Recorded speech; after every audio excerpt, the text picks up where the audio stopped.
Live. Oh yeah, we are live. Mm-hmm. I'm Chris with the CHRILLCAST. And I'm Will.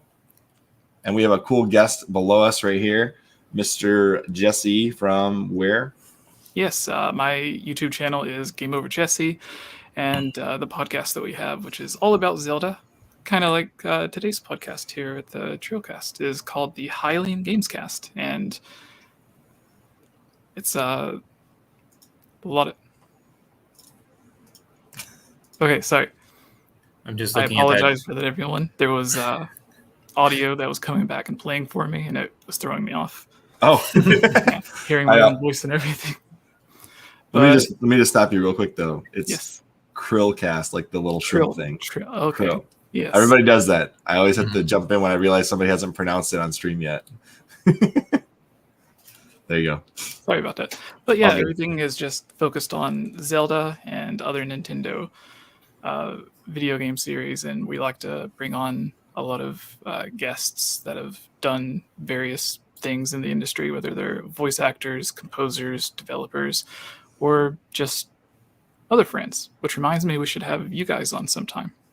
We'd be more than happy to come on with a warm welcome to your podcast. That would be a lot of fun. Awesome. And I will say this. Can I ask the first question though? But like after you're done with this intro, sorry. Yeah, you can ask after. I just wanted to say real quick. I've tuned into quite a few of your streams in the last few weeks, and they've been really good, really entertaining, and definitely enjoy it. So if you guys haven't already done so, go over to youtube.com/GameOverJesse and hit that subscribe button. Give it a shot. Try it out. And I'll let Will jump in with his question as I remember to actually click the share button on Twitter here. All right, so first question. Why was the anniversary such a wet fart? And what would you rather have seen from Nintendo? So I actually put a lot of thought into this and made a video a couple of weeks ago, which if you look at it in terms of the way they did the Mario Direct, to where it was most of the stuff they announced for that year came all at the same time, and then maybe there was like one or two things that was left out or came a few months later or a few months before. But with Zelda, there was not one giant direct, and they never officially really used the term Zelda Anniversary Direct or anything like that. But compared to most years, we ended up getting a lot of just bizarre Zelda stuff that you wouldn't really expect. Like just recently, there was the promotional crossover they had with a company called Black Milk, which is like a high-end women's clothing manufacturer, I guess. And it was just like really expensive dresses and stuff that were all themed for Zelda. We had Skyward Sword HD. They had the Joy-Cons, the Amiibo. We had the new details or trailer on Breath of the Wild. We have the Age of Calamity DLC that's been coming out, and the same type of Zelda Game & Watch that Mario got for its anniversary. Which I will say was pretty neat. I liked that. Yeah. We have two of the games coming, or two of the 64 games. Well, I guess all of the 64 games, unless you count Master Quest, coming to the new Nintendo. It's got such a crazy long name. The Nintendo Switch Online eShop Expansion Pass, or whatever giant title they're giving it.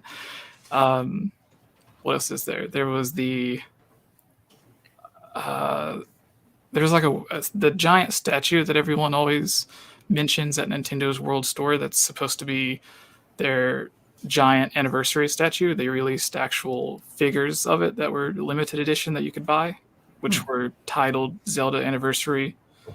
Look that up, Chris. I don't know what that is. I'm gonna pull it up right now. And then they also had around the time Skyward Sword came out, there was like the promotional thing with GameStop to where they gave away the Skyward Sword poster for pre-ordering. But then, sort of unrelated to Skyward Sword, I can't take it off my wall, but it was just a standard The Legend of Zelda poster with all of the games on it, and it was an anniversary poster they were giving away.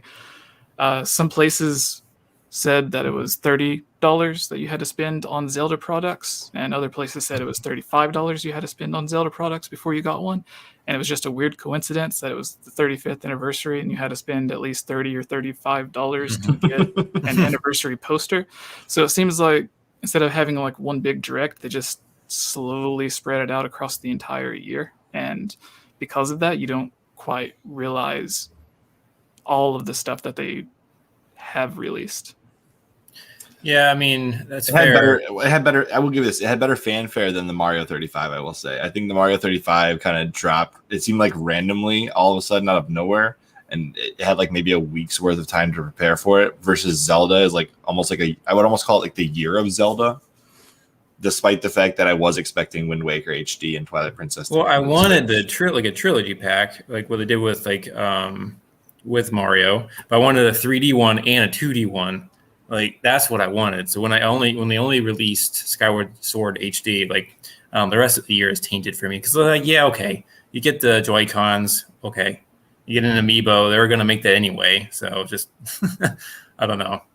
I still feel a little burned and I feel a little upset that I didn't get. And then the 2 Nintendo games, 64 games are coming to the expansion pass, but I was lamenting this to Chris. It's the old versions. It's not the updated versions. So yeah, you're not getting the 3DS updates to those games. I guess that's a good question to bring up. I guess we do it now since we're kind of already discussing it. How do you feel about the remakes versus the port remasters versus what they're doing with this online service? It kind of gives you multiple versions existing in the same era of the same game. Like you've got Majora's Mask now exists in 2 different versions within the last 2 generations of consoles. Because you had it on the Wii U and the 3DS at the same time, with one being the 64 version and then one being the updated 3DS version. And now we again get the N64 version again for Majora's Mask coming in the second wave of the N64 online service. Like, how do we keep track of all these versions of Zelda? And then, like, how does somebody who's getting into the franchise, like, really understand what they're getting into when they have multiple versions of the same game out at the same time? Well, what I think about is sort of what Will mentioned with the Super Mario 3D World All-Star or 3D All-Stars collection, where they had Super Mario 64 as part of that, which you could only get for this limited time as part of that package. But then now they're just releasing essentially the same thing for free for the people who do purchase it. Yep. The only difference is instead of playing with the full screen, it has that weird bar at the bottom that lets you know that you're playing Switch Online, which if there is a way to remove it, I have no idea what it is. Somebody told me you can. I was in the middle of doing a NES Metroid Let's Play on YouTube last Monday, and somebody's like, hey, you can remove that. And I was like, how? Please enlighten me. I hate this. Someone much smarter than I needs to come and just give me baby steps through this. But with in terms of all the remakes and remasters and stuff, a lot of people kind of look at it as, oh, it sucks. With the newest game, for example, it's like, oh, it kind of sucks that Nintendo had just remade Link's Awakening and now they're coming out with Skyward Sword HD while they should be working on Breath of the Wild 2, where they don't realize that it's not any of Nintendo's teams that are really doing anything with any of those games. Like Skyward Sword was Tantalus and Link's Awakening was a team called Grezzo that made all of the 3D Zelda games. And in that situation, I look at it as, don't look at it as taking time away from games that they could be working on, because they're still working on those games. They even have Monolith Soft behind the Xenoblade games helping out. Mm-hmm. So not only are they fully focused on it, but they're hiring other giant development teams to help them on it as well. So those remakes and ports and remasters aren't necessarily like you're getting this instead of getting this other game sooner. It's like you're getting the other game when it would originally come out, but in the meantime, you're also getting these bonuses. And when it comes to the Switch Online, there's been a lot of people talking about, do we still think there is a chance for games like Ocarina of Time HD or Majora's Mask HD coming to Switch at any point since they just released the 64 version. And I don't think either is really connected. Like, a lot of people are looking at it as Nintendo specifically chose to release Ocarina of Time and Majora's Mask for the Switch Online, which, yeah, they did, but it's not like they just picked those games because they were Zelda games. They were picked because they just happened to be the most popular. Whereas with the remakes and stuff, that would take time that they'd have to go in and like develop them and have them optimized for the Switch, to where when you're just porting over these online games, you're essentially just running it off an emulator and dragging and dropping them over, aside from the ones that are getting online support. Yeah, So, it is interesting when you look at it, because Nintendo is basically handing the keys to these older franchises they want to get remade. Like, for example, with some of the other series they've built, I believe they've handed for Metroid. They did what's that company called? It's like Mercury Steam. They handed that company the ability to do Metroid, and that doesn't take away from Metroid Prime 4, which everybody was concerned about when they saw Metroid Dread come out. Same situation. Like, everybody's like, oh, wait, if they're working on Metroid Dread, then who's working on Metroid Prime 4? And nobody realized, oh, well, Retro is still working on Metroid Prime 4. Same thing with Nintendo handing the keys over to other developers to do these Zelda remakes and Zelda remasters and whatnot. It's not the main team that's working on Breath of the Wild 2. It's they hand it out to capable developers to do this work for them under their guidance, obviously. But yeah, exactly. I just want Nintendo to do what I want them to do once in a while instead of doing what Nintendo wants to do. So that kind of reminds me of a few years. It was the year that the 3DS Metroid Prime Federation Force game was announced. And Reggie was doing an interview where he was asked about the next Metroid Prime or an HD collection coming to Wii U or something. And he had the weirdest statement to where he was like, we understand this isn't the Metroid game that fans had been wanting, but we do know of the game that fans are wanting, which is like a really vague thing. It's like, yeah, we're working on it, but I can't tell you that I am because we signed an NDA or something like that. So they always find these weird ways of stepping around it, but yeah. I kind of want the Metroid Fusion remake that Mercury Steam pitched originally now, because I can't imagine seeing that game in the same style as the Metroid Dread game they built. That'd be pretty neat, but obviously that's a side story for another podcast. I guess the question I would have for you now is, since we've talked about kind of like the ports and people getting into the series brand new, how did you get into Zelda in the first place? So it's not just one of the first gaming memories that I have, but just the first memories in general. Was my older brother. He's about 3.5 years older than me. And whenever our parents would be waking him up to get him ready to go to school and everything, the other parent would be sitting with me while the other one was getting the stuff ready for school. Essentially just became, let's play Super Nintendo until it's time to go back to sleep or something like that. And A Link to the Past was one of the games that we would always play through. And then when it clicked that it was a franchise and not necessarily a single game for a single console, it kind of pushed me even further into gaming. And then with Ocarina of Time, when it finally released, it was a game that I would come home every day from school and just play. And even though in my head I knew I'd discovered just about everything, I was still hoping that there would be more and more stuff to find, which yeah. And with things like the Master Quest and the era Zelda that Hartford Games has covered significant. I know you guys have talked about it as well. Clearly there was more there that just wasn't actually in the final cart as far as what you could play.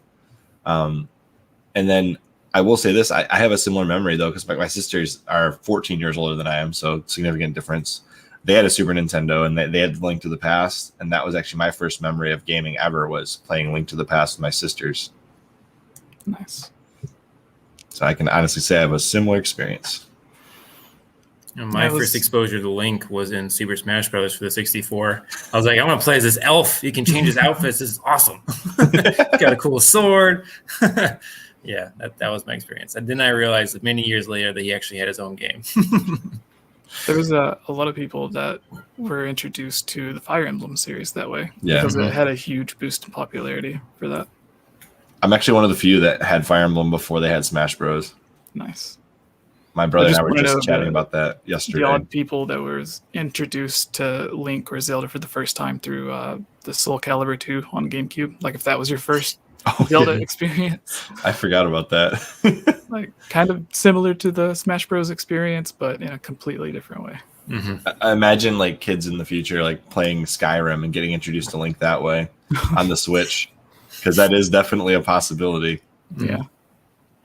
Yeah, it's interesting. Like just the amount of times that you could be introduced to Zelda throughout your lifetime is like an infinite number of possibilities, just because the franchise is so large.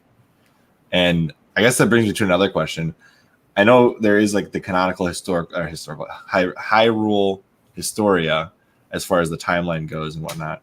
But if you were to try to get somebody to start playing, does the timeline matter? I mean, I don't think so personally in regards to where somebody starts. But does it matter in your opinion? I think the timeline, there's a lot of people that think it doesn't make any sense. And there's a lot of people that thinks it makes perfect sense. And I personally think if you've played through most of the games, then it does make a lot of sense to you when you're able to find those connections and put them together. But then again, you can put them together in other ways as well. But it makes sense to me, but I don't necessarily think people have to play it by that order. I think the most popular answer would be, it used to be start with like Ocarina of Time or Twilight Princess, because Twilight Princess was the realistic one for the time, and Ocarina of Time was the popular one the rest were kind of based off of. So if you like it, then you're probably going to like all the others. Whereas if you like Wind Waker, then you might just like it because of the sailing. But with Breath of the Wild, now it's out, and it's like Will mentioned, it was his Zelda game that he got reintroduced to the series or introduced to the series with.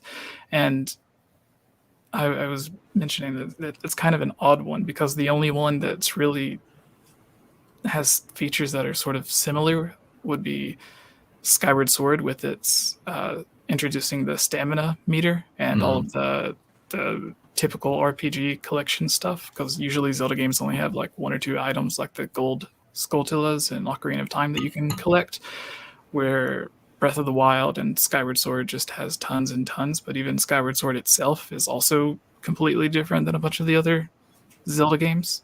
So it's a good game to start with, because it'll probably be the player's favorite game if they end up being able to go through and do everything that it has available to do. But it is very different from the other Zelda games, to whereas if you go from it to Ocarina of Time, you may not be able to see the connections that were there. But if you go from Ocarina of Time or Twilight Princess to Breath of the Wild, then you can see the connections. I feel like starting at Breath of the Wild gives you such a different experience than starting with any other Zelda game. Yeah. Like, for example, like I know Will going backwards, he's like, man, this is not open world at all. I went to Wind Waker next as my next 3D one, so it was a real shift. But there were some similarities, and I don't know, Wind Waker, like I just laughed like the entire time, because like when he crawls, he makes a little squeaking sound. Oh my gosh, good stuff. Yeah, there's also I spent about a decade playing Wind Waker. It's funny, I had gotten so frustrated with Tingle's Quest in the Wind Waker that I actually put the game down, and it wasn't until I moved into my house that I realized I had never finished Wind Waker officially. And so I plugged it into my GameCube, and within like the first 3 or 4 months of living in the house I still live in now with my wife, I actually finished the game. So it's like there was a decade gap between when I had started it and when I had finished it. Kind of crazy. I think the longest gap that I had was with Jabu Jabu's Belly and then the Water Temple in Ocarina of Time. There was like 6 months to where I wasn't able to beat it after a week, so I just kind of gave up on it, but eventually ended up coming back And but you mentioned the Wind Waker and it being funny and stuff. I was going to say that there's a part in the game where everyone has the joke that Link doesn't ever speak and he's always the silent hero and stuff. But in that game, there's a part where he has to meow to kind of trick the girl that he's trying to take a picture of, or whatever the little side quest is. And then I feel Nintendo just kind of played a giant joke on everyone with all of the Tingle brothers, because when Majora's Mask released, everyone was like, who's this weird Tingle character? Why is he in the game? Why does he want to be like Link? Why is he so weird? And then Nintendo was like, oh, you don't like him? Well, here's his entire family of like 50 brothers that are all like him, except different colored clothes, I think. I still think Captain Toad Treasure Tracker should have been Tingle Treasure Tracker, personally, but you know. Oh, that would have been great. I know Tony had pointed out when we had the podcast with him that it was originally intended to be a Zelda game, and then it became the Toad Treasure Tracker instead.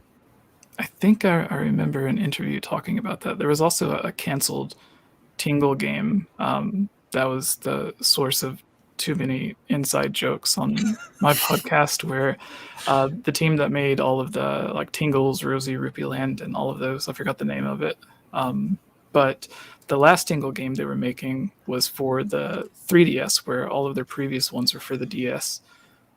And it was supposed to be a Tingle horror game. So we were just trying to come up with the most ludicrous ideas of what a Tingle horror game could possibly be, because you think of it and it's like, isn't a normal Tingle game kind of a Tingle horror game? So the idea that I put out is, if you guys remember the demo on PlayStation for PT. Yep. So like, instead of the witch chasing you around or the ghost witch chasing you around and haunting you, it's just Tingle running after you, like 2 feet off the ground. Yes. Oh man, like that would be great. It's just a haunted house, but it's haunted by Tingle. Yeah, the Tingle names are always hilarious. Like Freshly Picked Tingles, Rosie, Rupee Land, and then Tingle's Balloon Fight. And then I'm not sure what this one actually translates to, but it's Irazuki, Tingle, No Koi, No Balloon Trip. So that might be the same game, or like the second game to the Balloon Fight. I'm not sure. And then you said there was a canceled one. This is probably it, right? The Tingle Pack? Oh no, that's not canceled. I don't know where the canceled one is. Did they change the Tingle quest in the HD version? Yeah, they did.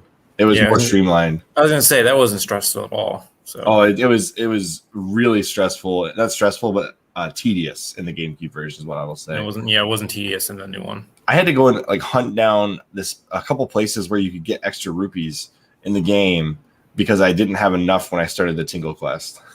So like I was already starting off on the wrong foot when I played it, because it costs so much money to get through that quest. It's like, this is ridiculous, Nintendo. Can you pad any harder? Yeah, there was Wind Waker has a really weird development. This may be a bit off topic, but it does have to do with the Tingle quest or the Triforce quest stuff. Right, the Triforce, yeah. To where, like, there's always that quote that people attribute to Miyamoto where he says like a rushed game, something about a rushed game, and then like a delayed game can be good or something like that. But the reason Wind Waker ended up the way it was because basically its entire time through development, it was being rushed. And Nintendo even had more complete dungeons and islands, villages, and everything that would have fit perfectly in the game, but they felt it kind of took time away from beginning the game and completing it, that it might be too long and drawn out for people. So they just completely destroyed the island, which ended up becoming Great Fish Isle or something like that. Now it's just destroyed stuff. Just like little pieces of an island, and you find the deity or whoever it is, the fish dude, and he gives you the pearl, but he's like on a completely different island because his island was blown up.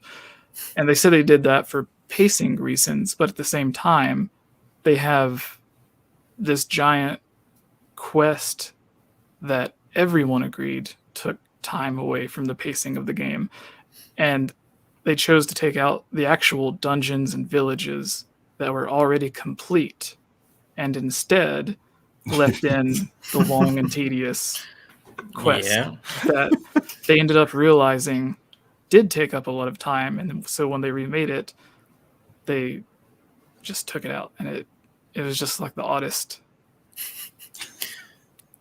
hindsight in the world, I guess. Yeah.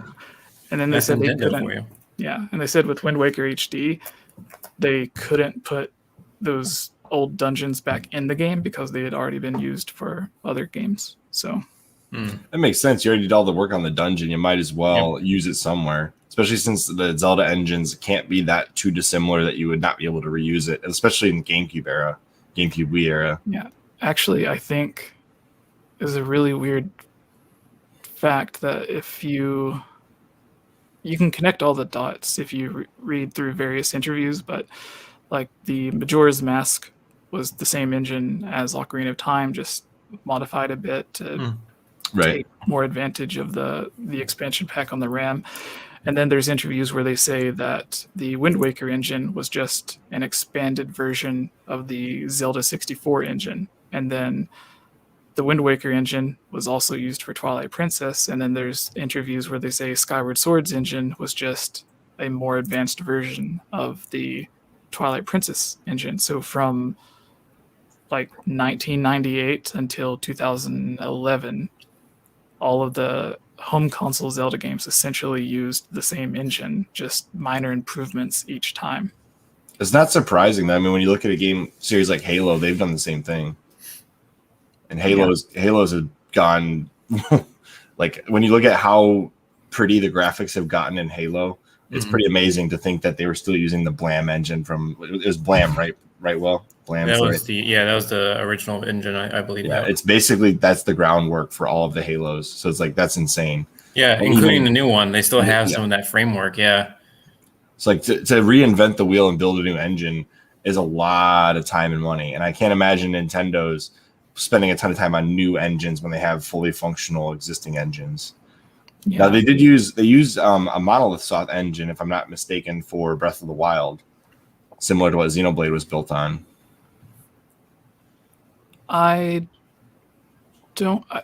So they had a physics engine called Havoc engine that a lot of companies will just use because it's probably cheaper and better than the one they would end up making themselves. But the Breath of the Wild engine, Nintendo, like Xenoblade may have helped, or the Xenoblade developers may have helped with it, but it was the same engine that they showed off when they first revealed the Wii U for the 2011 Zelda Wii U tech demo. Oh, are you serious? Wow, really? Yeah, and then they took that engine, and when they re-released Wind Waker HD, they actually took all of the assets and stuff and implemented it into the Zelda Wii U engine as a way to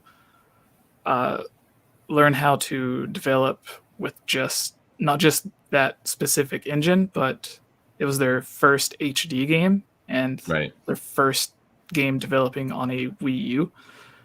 So it was easier for them to learn by taking something they already knew inside and out and bringing it to the Wii U within that engine. And it allowed them to learn how to develop for that engine and that system faster than it would have if they would have just focused on Breath of the Wild the entire time.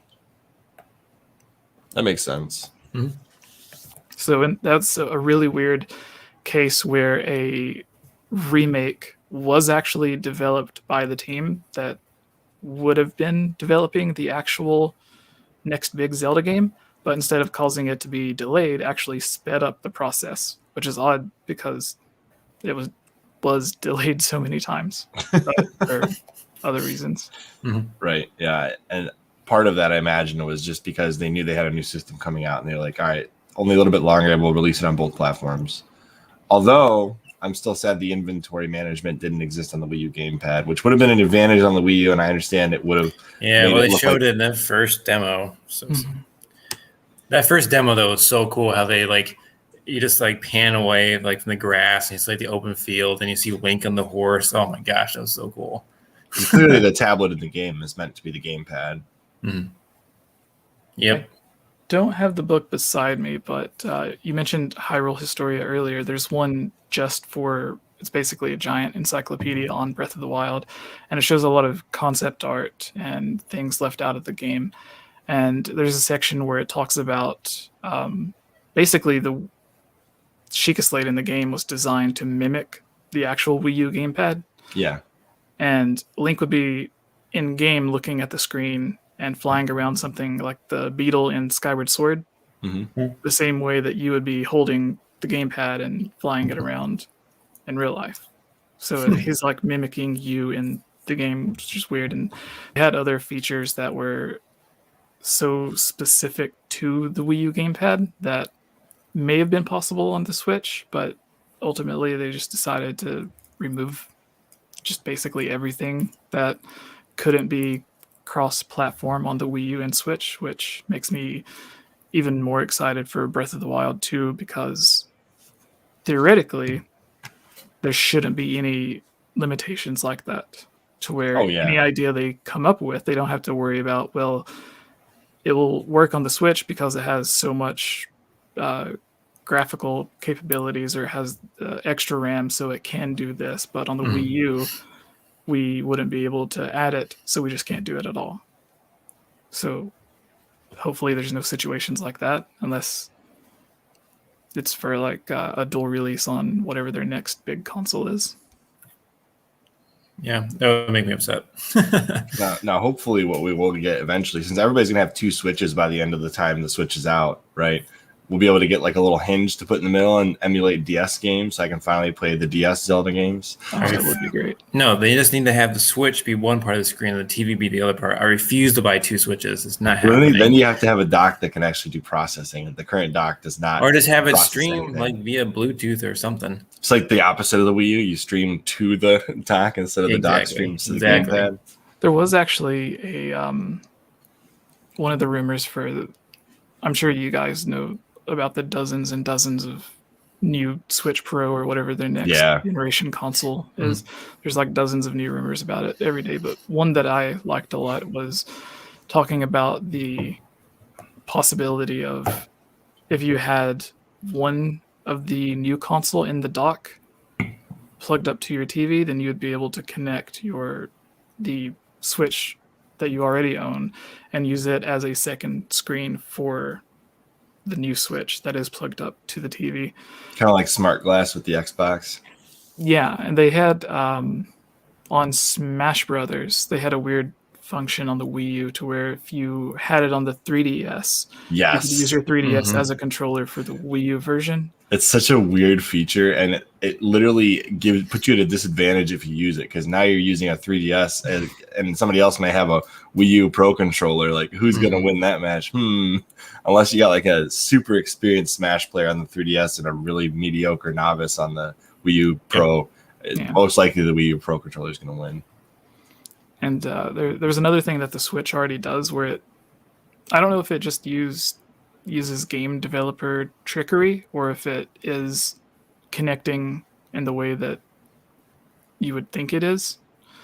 But in Mario Party and I think some other games, there's like mini games or stuff to where one Switch screen will connect and share a screen with the other Switch, so that like the player I know what you're talking about. Across from one screen to the other, which is kind of like a basic form of the connectivity between the Switches. So clearly that function is there. Yeah. And I know how that works, though. Basically, it simulates having like more resolution, and then based on communication, I don't know if it's NFC or Bluetooth or what, however the Switches are communicating. It might even just be the Wi-Fi chips. I'm not sure, but it just basically extends the resolution and pretends like both consoles are playing the game together. And if you get 4 of them together, then boom, then you just basically have a sub 4K display. That's actually really cool. I didn't know if it was just like trickery to where the game knew, okay, this Switch is supposed to be in this spot and this other Switch is supposed to be in this spot. So instead of actually connecting and sharing a display. They're each just going to render out their own little display of what should be there, as opposed to like true connectivity. But what you said makes more sense. It's kind of like when you have the extend display on your computer. Yeah. Your computer can detect there's multiple displays. Well, it's based on like a wireless technology that Nintendo is able to access that kind of similar connectivity. That's my understanding based on when I read the documentation. I had gotten into a dev portal at one point in time on accident and found out some of this stuff. I'm not a dev, obviously, so I probably wasn't meant to be there, but I did see some of it. It was pretty cool. Let me see here.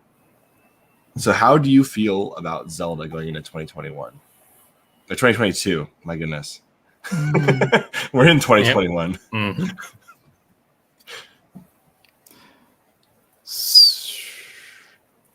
Let me rephrase the question. Is there anything that should have happened this year that you're like, okay, it's got to happen next year now? And then again, are you excited about what they've already announced for next year?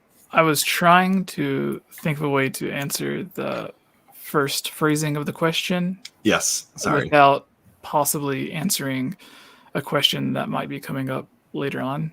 Yeah, I understand.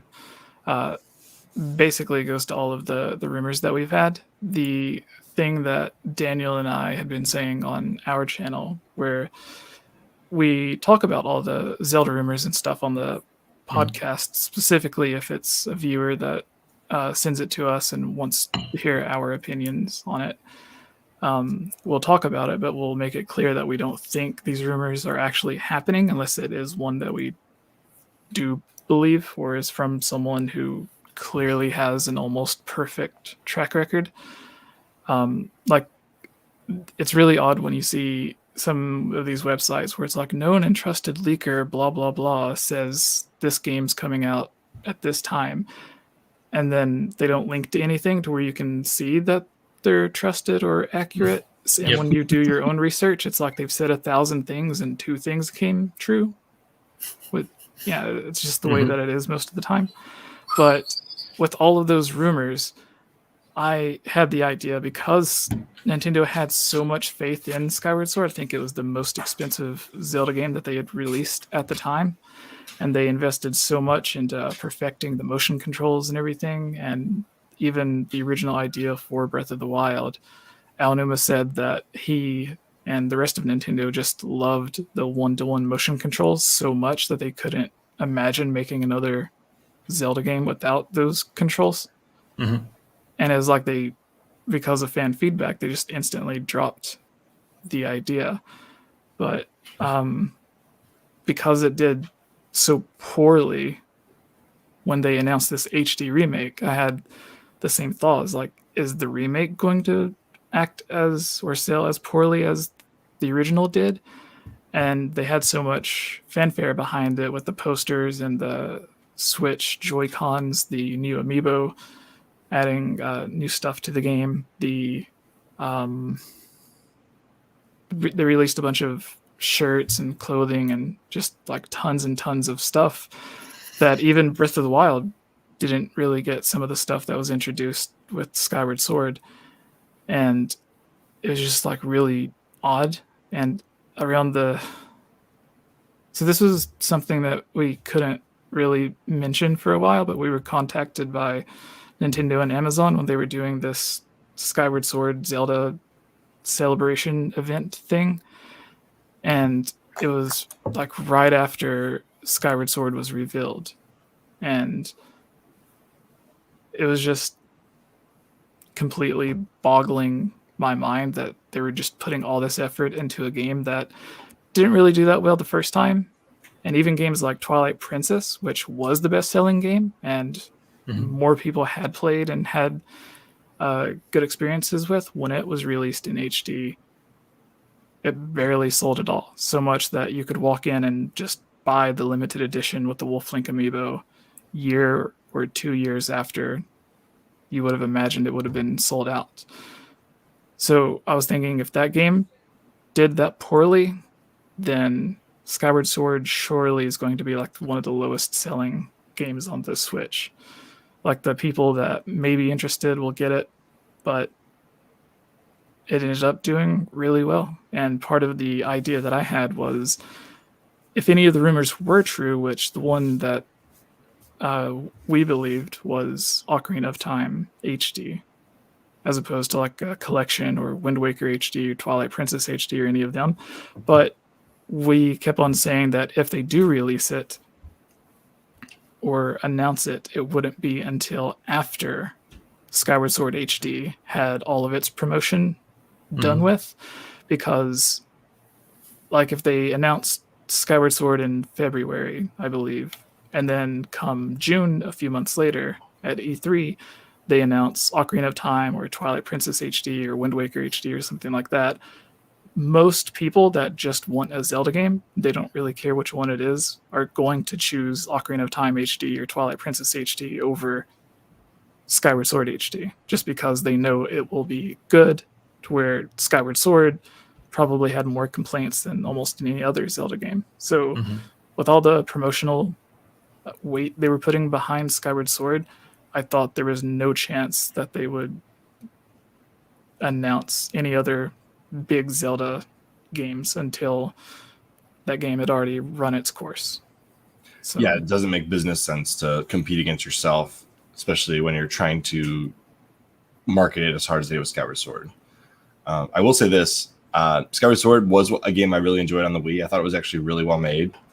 But the waggle controls, I don't think were ever quite what gamers necessarily wanted. I think they were pretty well put together. I don't know how you personally feel about the Wii controls, but I thought that with the Wii Motion Plus and playing that game as Link with a Wii is much better than the implementation for Twilight Princess, which let's just face it, that was early Wii motion controls. They were definitely refined much better with the Skyward Sword game. But even then, there were some parts of the game where I was like, really? Like, this is a motion control? Like, I think there was a balancing one where you had to, like, hold it correctly while you're balancing on a beam. And I failed at that so many times because it was just not intuitive. It was once you figure it out, it's well done, but it's not intuitive to do it right out the gate, whereas a lot of other Wii-related items were very intuitive with their implementation. And so I just found there was a little bit of a disconnect in some of the parts of the original Skyward Sword. And I was looking forward to playing it on the Switch, and then I realized I've already played this game, and every time I buy a game again after I've already played it, I'm way less likely to play it again. So I ended up not buying it yet. I will eventually probably buy Skyward Sword. I did like that one, but yeah. So Skyward Sword and Majora's Mask, those are the last two 3D games I have to beat, and I already have Skyward Sword on the Wii.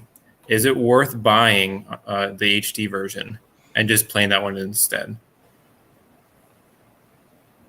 I would say yes. I was waiting for Chris to answer, but I would say yes, because of the fact that there are a lot of complaints with the Loftwing amiibo, but if you do have it and you do use it, it does make traveling around a bit easier and faster, and the optional traditional controls, which it's not really traditional because you're using the right stick, but for a long time that was actually the preferred way that a lot of people would play it. They would emulate it on the Dolphin emulator and then just set the motion controls to where if you move the right stick to the left, Link swings to the left.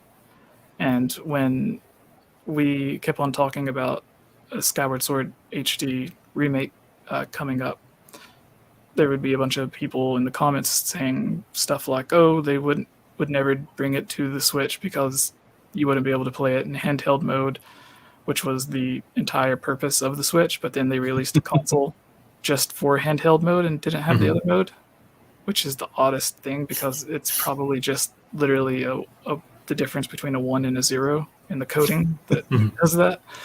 I'm pretty sure based on the hardware design of the Switch Lite, there's no reason you couldn't actually output to a display. Right. So it would just be enabling it software-wise, I think. I'm pretty sure. Yeah, and there was already games on the Switch that was, I think Severed was one that was like a mobile game and a PlayStation Vita game. Yeah, that you could only play it touchscreen, and it was like one of the first games to come onto the Switch, and I don't think there's any way at all to play it with traditional controls. But I would just remind them of that and then link to a stream that I had where I was playing it with the Xbox controls. And oddly enough, whenever Skyward Sword HD was announced, it was basically like Nintendo apparently had that exact same thought themselves. Even though there was a bunch of interviews when because Nintendo always denies something repeatedly right before it gets announced. Seems to be their pattern. Yeah. So Except Mother 3. So there was all the interviews where they kept on saying remaking Skyward Sword with traditional controls or bringing it to the Switch is almost impossible or whatever. And everyone would just use that quote. I'm like, yeah, but Nintendo also said the same thing about the Switch replacing the Wii U or the DS replacing the Game Boy Advance, or like they denied they were working on Majora's Mask, even though it was obvious that if they ever release Ocarina of Time, you could probably bet Majora's Mask is soon to follow. Mm-hmm. And there's just all the other games. Like there was one time they were asked about the Wii U ending production, which they denied, and then a day or two later announced it was ending production. So it's just like a really odd thing that Nintendo does, but I think it adds enough to make it worth purchasing, especially watching it in HD or playing it in HD. There's a lot of and the 60 frames as well, which even the Wii U remakes didn't run it a full 60 frames. But Skyward Sword HD's, aside from Breath of the Wild, it's the most cinematic, to where it actually tells the story and cutscenes in a way where you could piece it together to make an actual movie, where if you try to do that with like Twilight Princess, it might work. And then games before that, you're just not going to get anything out of, like maybe 10 minutes of cutscenes with like the 64 games. But Skyward Sword plays in such a way that it's like almost as if they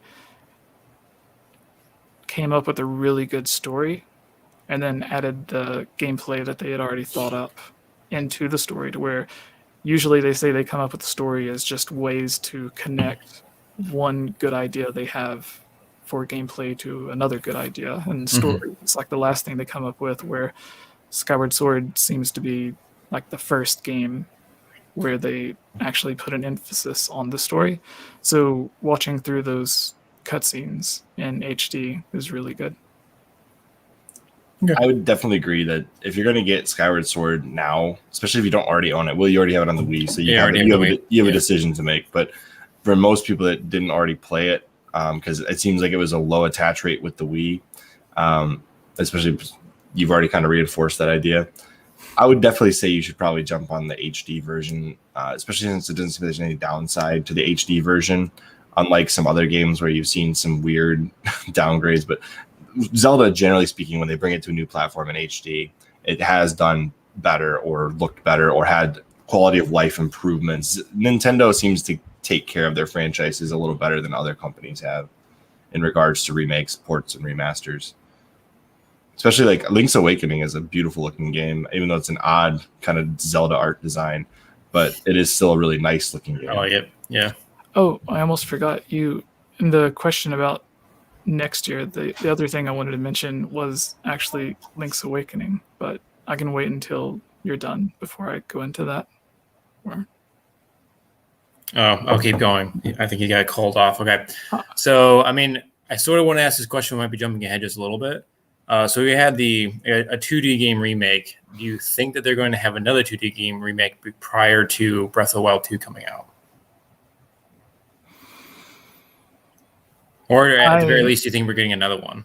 I think I strongly believe Ocarina of Time HD will be the next remake. Not, okay. I know there's tons and tons of rumors about Twilight Princess and Wind Waker, and even the remakes for the Oracle games popped up, which actually touches on what I was going to say with Link's Awakening, because there was a lot of people that I don't think it was really a rumor that came from anyone. I think it was just a natural, obvious thought that people had, where Grezzo and Nintendo had already remade Link's Awakening, which was a Game Boy game, and then the Oracle games, the same engine, same assets would be just an obvious next place to go. Your mic is kind of acting odd right now. Mine?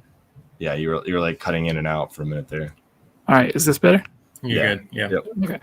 So with Link's Awakening moving to the Oracle games, which would be another 2D remake, and they do have all the assets and the engine that they could just reuse, but for some odd reason, when they began working on Link's Awakening, and they were hiring for it, they kind of made it obvious they were hiring for Link's Awakening, or at least a 2D Zelda game, with the website that they put up on asking for people to apply. And they said that they would like for anyone applying to have experience in either Unity or Unreal Engine.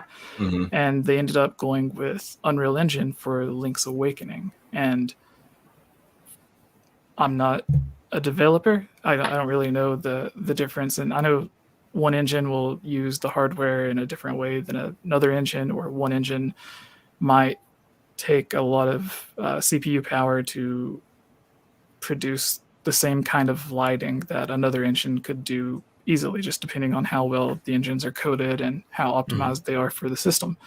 But for some reason, Link's Awakening didn't run that well on the Switch, and it was made in Unreal Engine, which was something that fans had been asking for a long time, was remake a Zelda game using Unreal Engine, because they just assumed they would get a realistic looking Zelda game like some of the fan remakes on YouTube.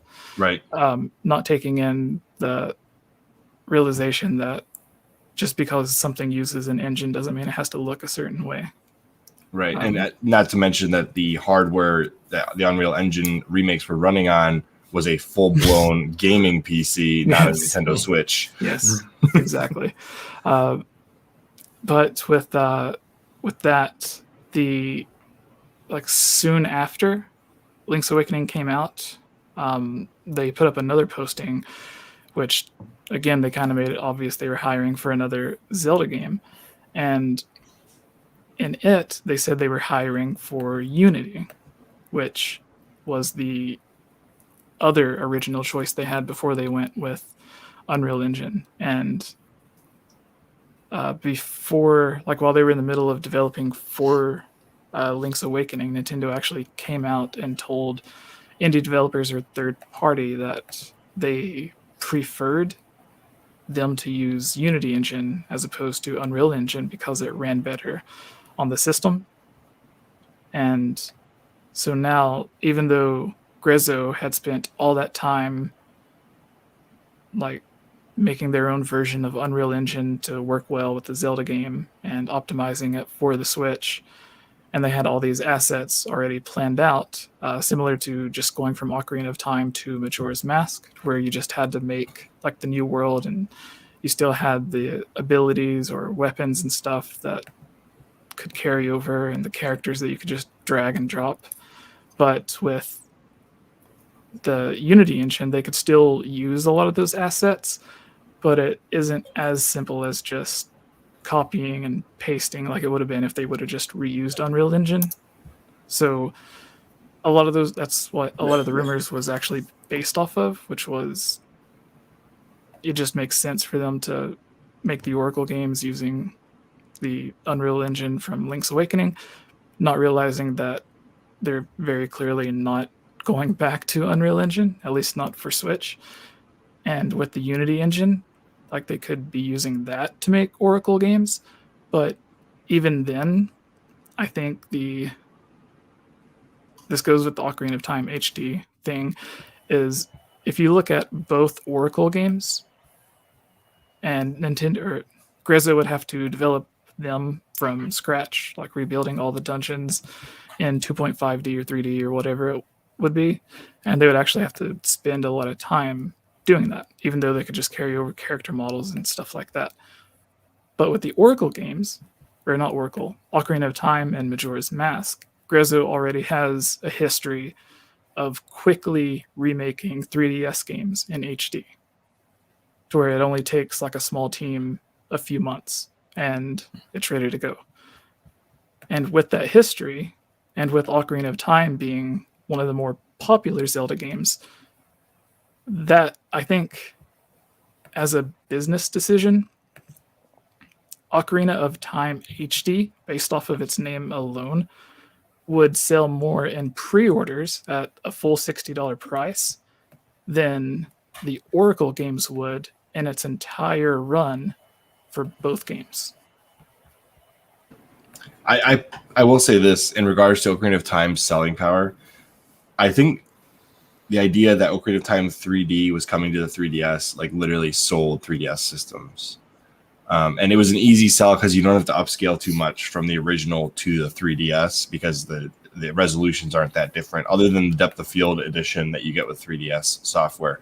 But going from Ocarina of Time to Ocarina of Time HD, now there's a whole different expectation from the fans. And I think that's going to be more work. If you just upscale the 3DS thing to the Switch, I think you're going to underwhelm quite a few people that played it on the 3DS because they're like expecting this major release to be almost from the ground up new assets like the Unreal Engine. And that's where you run into the issue. I think Nintendo, a lot of the reasons they do these cease and desists on like third party people producing these things is specifically so that they can't get, you know, somebody with a beefy PC creating the Ocarina of Time HD definitive look and before Nintendo has a chance to do their own thing and then make the IP the way that they would want to make it to work on the hardware they have to work with versus, you know, like even my PC is more powerful than the Switch. I could run a much better version of Ocarina of Time on here, but it wouldn't be a Nintendo product and it wouldn't be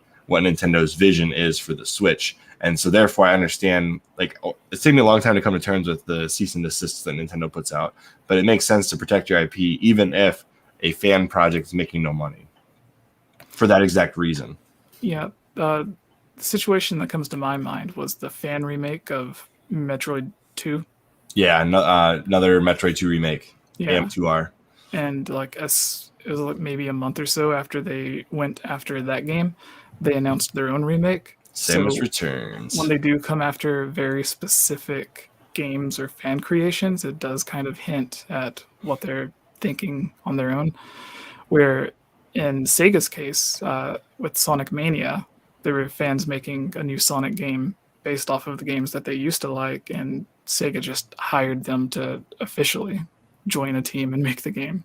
So if Which Nintendo, is a cool idea. Yeah, if Nintendo had that outlook, I think it would. Maybe we would be getting too many remakes. Who knows? No such thing. But with the to finish off the Ocarina of Time HD thing is not only do I believe it would sell more in pre-orders than both Oracle games would individually through their entire life cycle, but where it would take a year, maybe 2 years, if it takes as long as the original Link's Awakening did to remake those two games, especially since there's two that you're remaking, not just the one, then that's about a year and a half, 2 years they're spending making that with a full team or two full teams if they have a full team on each game. Whereas with Ocarina of Time HD and Grezzo's history of quickly remaking games from the 3DS to HD, it would only take a small team a couple of months to do a basic HD port of the 3DS Ocarina of Time.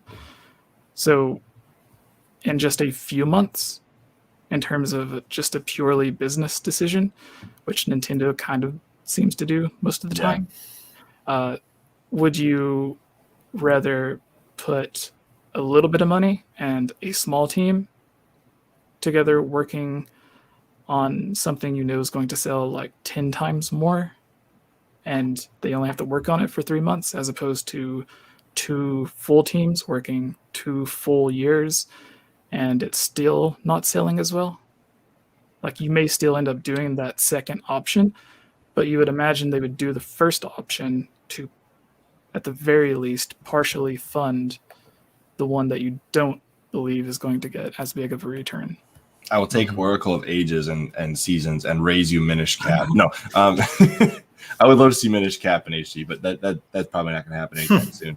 Yeah.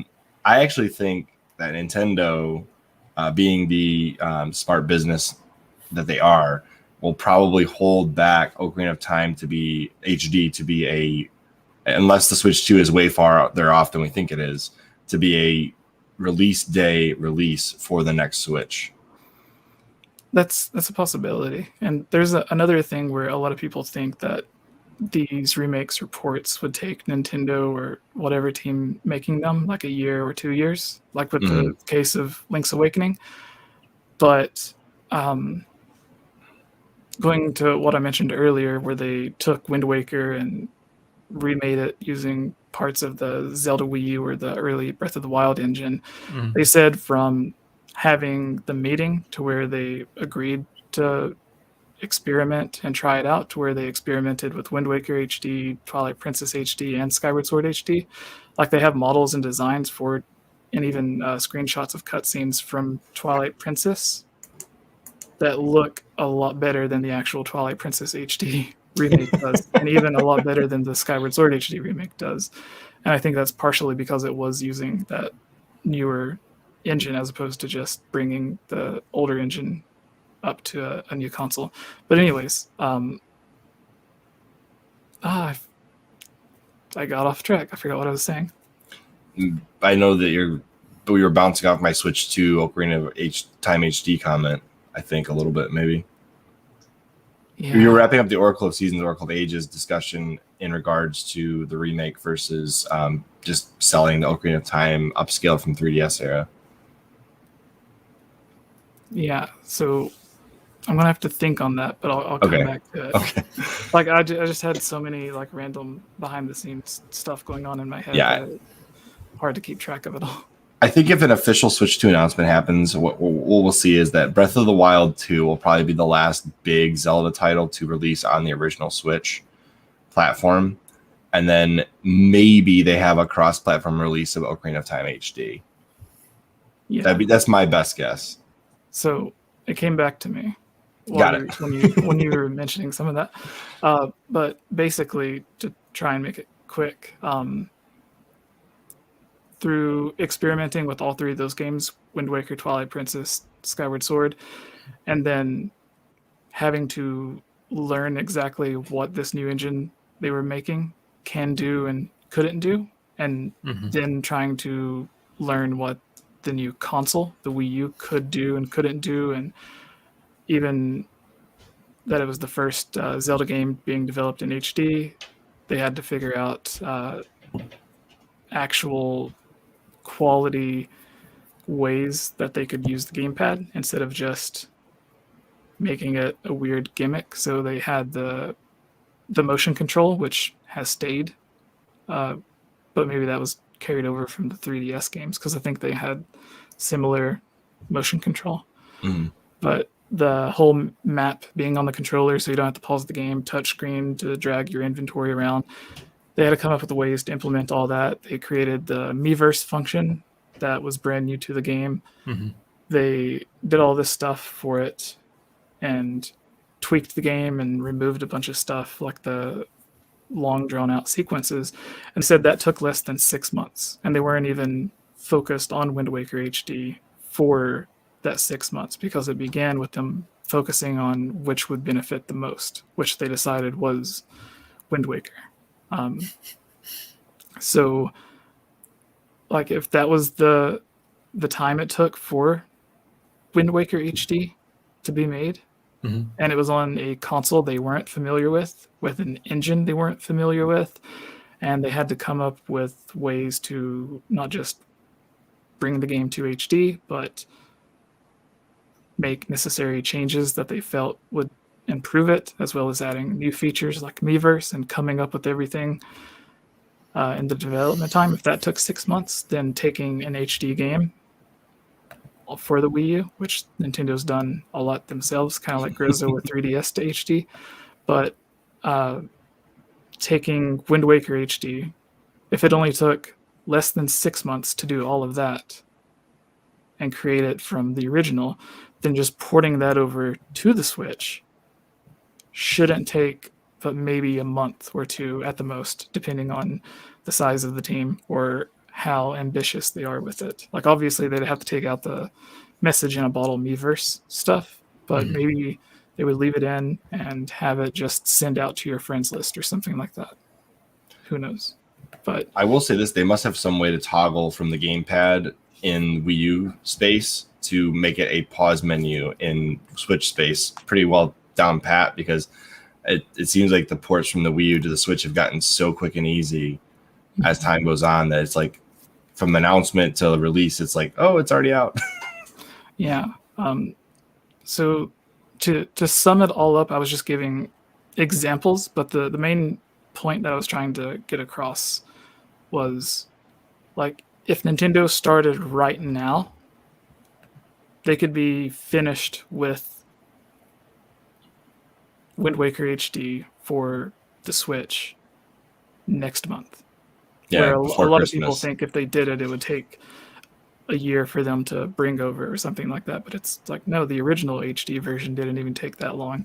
And it was a small team. So it would just take another small team, maybe a month or two, to bring over to the Switch. So even if it was something that wasn't even a thought in their head before yesterday, then they could have it finished by Thanksgiving or Christmas or something. It'd be a good holiday seller. Yeah. But so that's all of that is essentially what I expect to be happening next year. And it also ties into the thing I said earlier about waiting until Skyward Sword HD runs its course. Yeah, I figure you give that one a year, it'll probably be pretty much run through its course at that point. I mean, people will still buy it. Like Breath of the Wild is still getting pretty good sales as people buy the brand new Switch. Like, for example, the OLED model, you see a spike in Skyward Sword as well, but Breath of the Wild sales go up again. It's like this game is one of those forever green. What is it called? Was it Evergreen titles? Yes. It's kind of like Mario Kart 8 Deluxe. Evergreen title continues to sell. I think it's surpassed 30 million sales, which is insane. Yeah. In Japan, I don't know if it may be announced for the rest of the markets as well, but they're releasing a new version or packaging of Breath of the Wild that comes with the DLC packed in. Ooh, I'm definitely getting that if they could bring it here. Like they had a version that came with the download code for the DLC, but I think this might be that same thing, just in a different packaging, where it might have the DLC and whatever updates it has already on the Switch cartridge. I'm not really sure, but they are doing like a new version of it. And every couple of months or so, I will notice that very basic stuff, which most Breath of the Wild players should already know, like getting the shards or the horns of the dragons and the like the best tactics to kill a guardian or the different versions of guardians. Those continue to be the most popular videos on my channel, even though it's stuff that is very basic to the game, which tells me that there are lots and lots of new players to the game. Yep. There it is confirmed. The Breath of the Wild edition in Japan is going to include all DLC, but it's only available in Japan so far. Oh, that also reminds me of something we touched on earlier with the 35th Zelda anniversary. Other announcements that they had was it was under Skyward Sword, but it had music from the entire Zelda series, which was they had the one CD when Skyward Sword first released, but they released a 5-disc collection. Yep. And even if it was announced when Skyward Sword released, like, that's one thing that makes me think they waited and held everything off until they were just ready to announce it, because you would imagine just having one, if you're not going to have a Zelda Direct blowout where everything's announced, at least put all of the Skyward Sword stuff together. But even the amiibo functionality we didn't know about until later on. We didn't really know what the amiibo was going to be. We didn't know anything about this Skyward Sword collection or all of the accessories and shirts and stuff that they also released for Skyward Sword, where you would imagine all of it would have made one giant great Direct for Zelda fans. Yep. I wonder why they decided not to do that. I feel like that was kind of a weird decision. Yeah, the only thing I could think of is where they had, with everything that they have announced this year, they've had so many different partners that they've had to work with, to where some of the partners may have been able to produce and finish everything despite the world basically closing down for a while. Maybe on some of them it didn't affect manufacturing or productivity at all, to where others it did.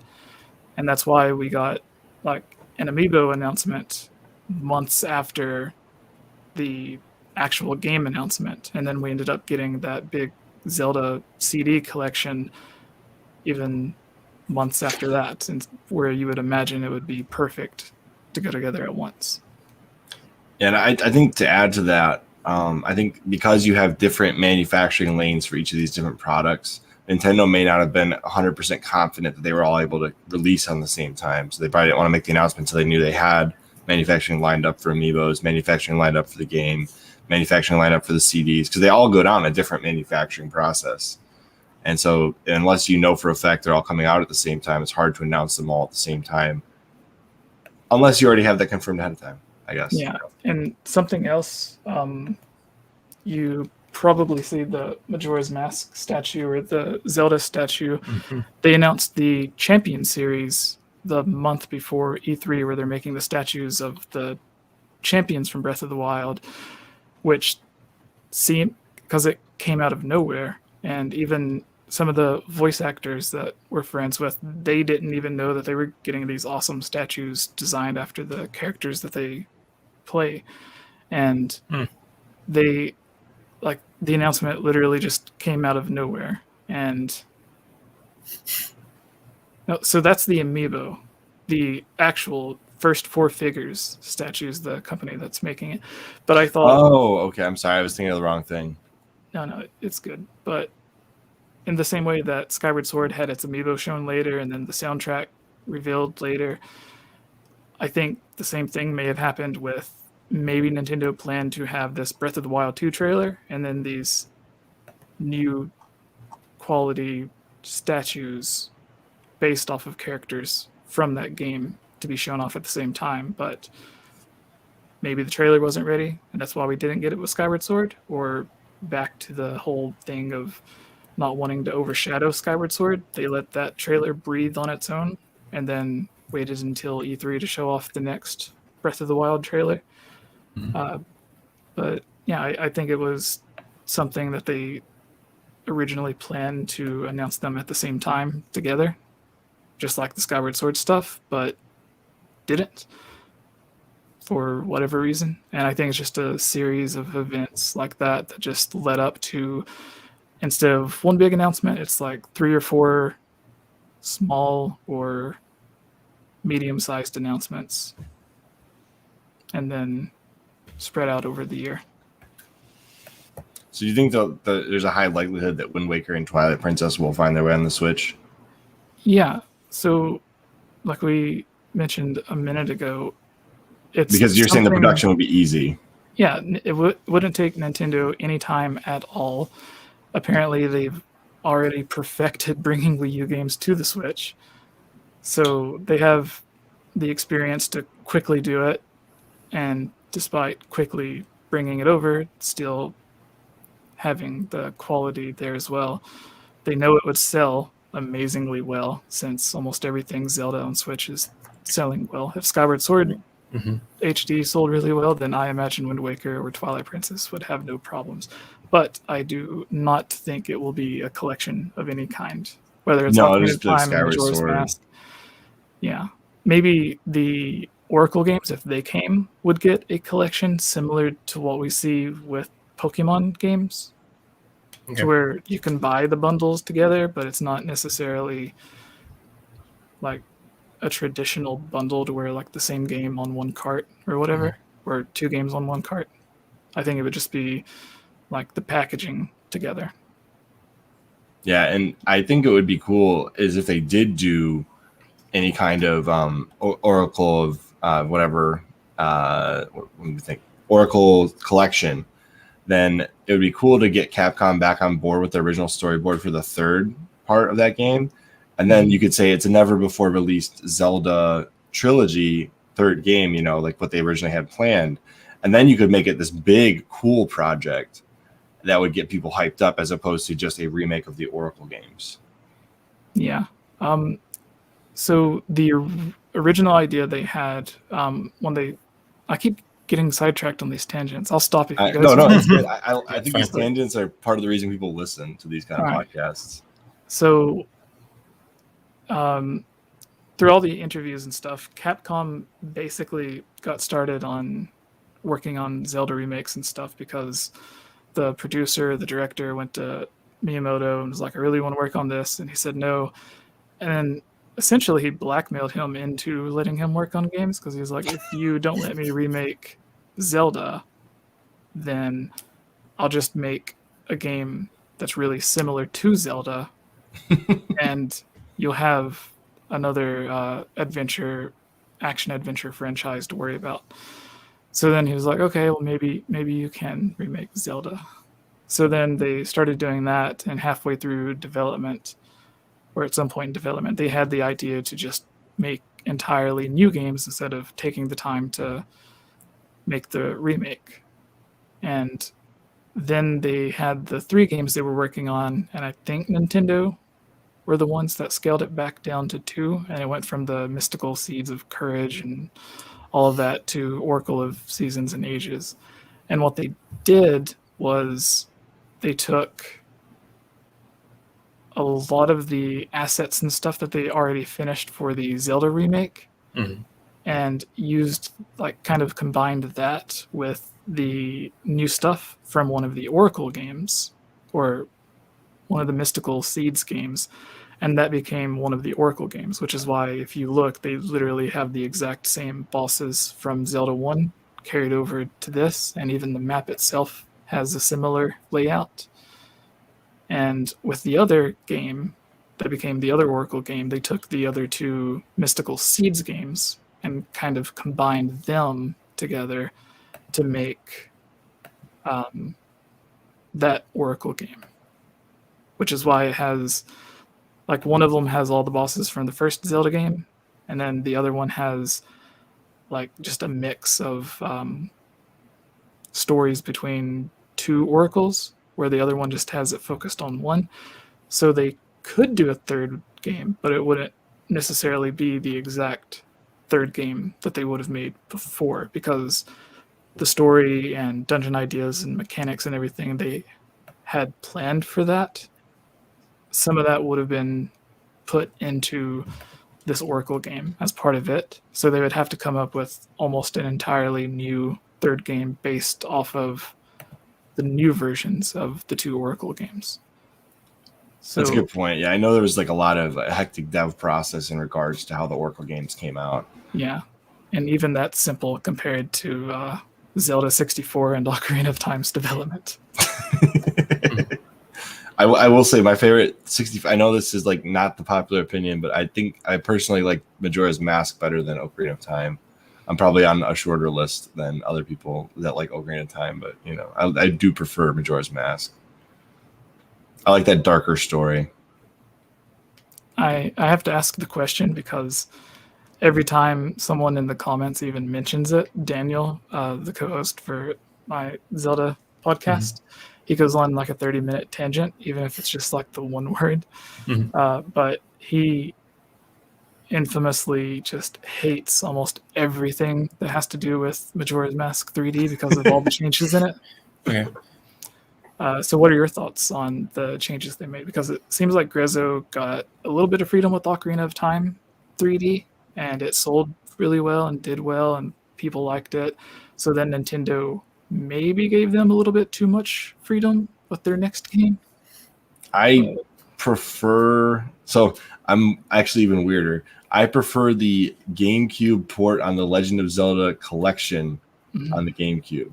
That's my favorite version of Majora's Mask, because I like the GameCube controller from Majora's Mask. And it's basically the only way you can play with the GameCube controller is with the Anniversary Collection on the GameCube. So I'm even weirder than what you're thinking. No, it's so I think like at the time it did render it out to be 480p as opposed to like the 240i or 240p the 64 had. It at least I did remember, 480i. I don't remember if it did 480p. Yeah, So I don't think that game had the component upgrade. Maybe not. But I remember on the collector's edition disc before you went into Majora's Mask, it gave a warning that like this game may have some bugs or glitches. And at the time I was like, but it plays perfect. Why does it have any bugs? It actually is mostly just audio glitches. Like there's some loading screens where the audio doesn't load correctly, but overall it's basically a perfect port to the GameCube. Like there's very few complaints I have with it. Yeah, and with you mentioning you liked Majora's Mask over Ocarina of Time. I didn't notice it at the beginning, but the first time after going from Majora's Mask back to playing Ocarina of Time, I noticed the pause menu feels like forever compared to Majora's Mask, to where it's like 2-3 times longer every time you pause the game, which is a lot in some of the dungeons. So it's quite optimized. I think that they took everything that was good about Ocarina of Time and made a different, more streamlined, more optimized game with Majora's Mask. They took any complaints that were existent in Ocarina of Time were essentially fixed, at least what they could mechanically in Majora's Mask. There was an interview where Miyamoto said something along the lines of Majora's Mask was developed with fans who had become experts of Ocarina of Time in mind, which is something I didn't really think about because it didn't seem like the dungeons were that much harder. But as he says, maybe that's because I did play through Ocarina of Time so many times that the newer mechanics, I didn't need to be like just retaught the old stuff. It was intuitive. Continue. Yeah. And I think that sort of comes from the idea that like a lot of the newer content that would have been in the big Zelda Ura expansion was reused for Majora's Mask and other games. So I think that's why it felt more of like just a continuation of everything that you'd previously known while still introducing some of the newer ideas like the transformation masks and stuff. But I think that has a lot to do with it as well. And then the side quests is something that a lot of people praise because I love the music too. It's got some of the most different music and like ominous feeling of that Zelda series. I like the timing mechanic too. And a lot of people think Groundhog Day is a horrible timing mechanic for video games, but I actually quite like that timer, and you don't feel like you can do everything in one round, one go through. And I kind of like that because it made me way more efficient at what I was doing in each of the 3-day playthroughs. And then every time you see dawn of the final day, you're like, oh, here it comes. Yeah, there's a lot of interesting stuff like that because in Ocarina of Time, you are introduced to versions of these characters, but a lot of them just have nothing going on. They're just there to be an NPC to make the world not feel empty, which oddly enough, in Breath of the Wild with the Zonai Tribe, which is something a lot of people try theorizing about or coming up with their own ideas, but Nintendo, whenever they're asked about it, they're like, oh, we just came up with this mysterious ancient race just to make the world feel more alive. That's it. And then the name Zonai translates to like mystery or something like that as well. But similarly with Majora's Mask, like you get to know all these characters that would have been there for basically the same reason. And then in Majora's Mask, these characters you're already familiar with are given an actual story. And even the characters that did have a story before have an even stronger story that also connects out to a lot of the other stories, where some of them have, like the bomb lady, for instance, like there's side quests based on whether or not she gets robbed, and there's side quests based on whether or not you save her. And no matter which route you take, you can do have different outcomes and do different things and obtain different items and stuff. So it has a lot of interesting stuff. I think the only other time that a Zelda game does that I can think of is in Skyward Sword. You have a choice of giving the hand in the toilet the litter from Callan, I think. And then I almost forgot about that. Yeah, and then he just tortures and terrorizes him, makes fun of him. Like, you're not going to get the girl. Just give up. You're a loser. And I'm like, jeez, this guy living in a toilet's calling me a loser. Imagine being the guy in the toilet saying those things. Like, anyways. Well, basically where I'm at now is you need to play Majora's Mask. Like, that needs to be your next one. And given that we've kind of gone this route on Majora's Mask, and given the original reveal of Breath of the Wild 2 seemed pretty ominous, do you think there's any chance that Breath of the Wild 2 plays it's out of left field gameplay wise, like Majora's Mask was for anybody who played Ocarina of Time before it? Do you think this is going to be like a completely out of left field game, or do you think it'll be more safe and iterative of Breath of the Wild? I want to hear Will's thoughts first. I've been talking nonstop. So I'm hoping it's more iterative, but also like exploring darker themes and having some new gameplay mechanics. Like maybe not have Zelda being taken, have her maybe like a playable character, and have like have her own like side story or something. I think that would be kind of cool. I don't know. This is something that I've thought about a lot, because as soon as that first trailer hit, I was like, oh, it's so dark. It's like Majora's Mask. And then I started thinking about it. I was like, oh, but I love Breath of the Wild. Do I really want them to go and completely change it up when they're like, they've already acknowledged it's going to be in the same world, it's going to be in the same engine? Because they've only done that once before. And you know how that turned out. It was a completely different game. So, yeah, I don't know. I'm hoping it's iterative and not completely different. But it's Nintendo. They just do whatever the hell they want. So, and they print money. Yeah, exactly. It's like whatever it's going to be, I'm going to buy it. So, yeah. So there's a lot of fans, and even I've seen a lot of websites do this as well, where they, for some reason, think that Nintendo never listens to fans and just like they do what they want, like putting a wolf in a game or making a Zelda game to where you're on a boat. Yeah, the wolf thing was cool.